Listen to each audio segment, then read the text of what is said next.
ไปเบิงวันสำคัญอีกวันหนึ่งที่จะดูแลพี่น้องประชาชนนั่นคือวันคุ้มครองผู้บริโภคไทยประจำปี 2569 นะครับในการเดินหน้าสร้างสังคมผู้บริโภคให้เข้มแข็งนั่นเองครับนายชัชวาลเบญจศิริวงศ์ผู้ว่าราชการจังหวัดร้อยเอ็ดครับเปิดงานกิจกรรมวันคุ้มครองผู้บริโภคประจำปี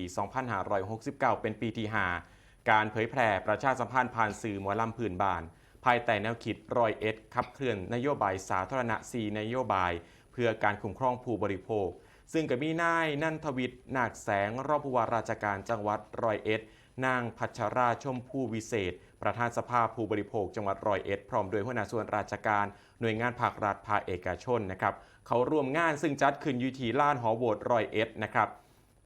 โดยมีการขับเคลื่อนนโยบายสำคัญ4ประเด็นนั่นก็คือการสร้างความปลอดภัยจากสายสื่อสารในพื้นที่การผลักดันสัญญาที่เป็นธรรมในด่านค่าไฟค่าน้ำและหอพักการส่งเสริมการบังคับใส่กฎหมายให้ซ่องยามีสื่อสามัญทางยา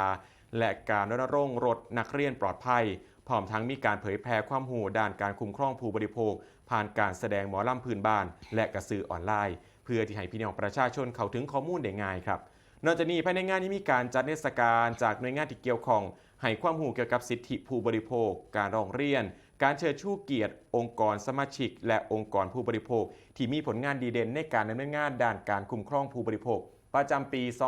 2569 ครับ